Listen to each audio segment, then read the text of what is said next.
Module 4. Human Security in Japanese Diplomacy, The Origins.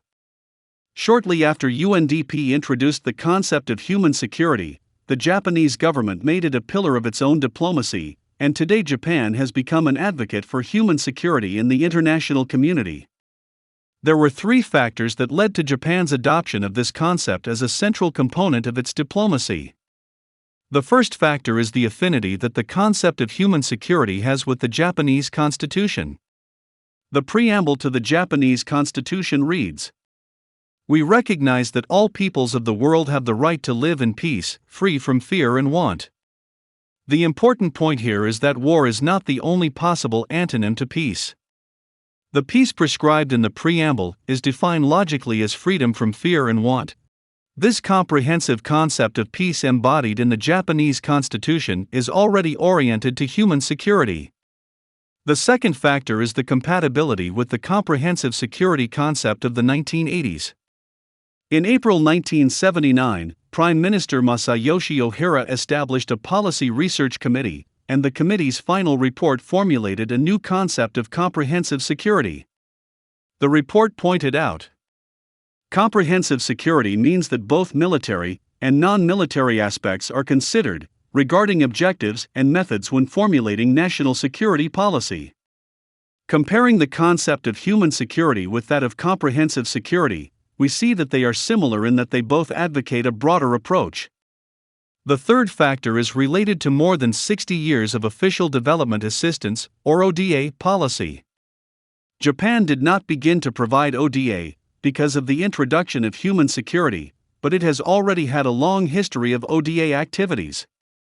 However, the introduction of this concept was not simply a renaming of government policy.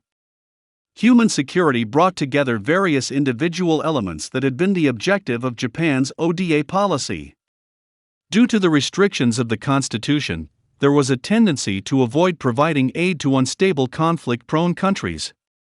However, following the end of the Cold War, no longer was it possible to consider development and conflict separately. With this experience, as Foreign Minister Yuriko Kawaguchi said, Japan embarked on a new direction for utilizing ODA actively as a means of promoting such international peace cooperation, not merely limiting it to development objectives. It is because of this experience that Japan's view of human security is not just a temporary diplomatic slogan, but rather a concept deeply connected with policy choices and activities over many years. Why does this matter? Based on this historical background, we can discern two objectives in Japan's promotion of human security. The first is to disseminate the concept of human security, while the second is to realize human security on the ground, which means the achievement of human security through ODA activities. The former is demonstrated through the creation of the Commission on Human Security in 2001, whose goal was to develop the concept of human security and propose a program of action. In addition, Japan is broadly and repeatedly promoting an understanding of human security throughout multilateral meetings and bilateral discussions.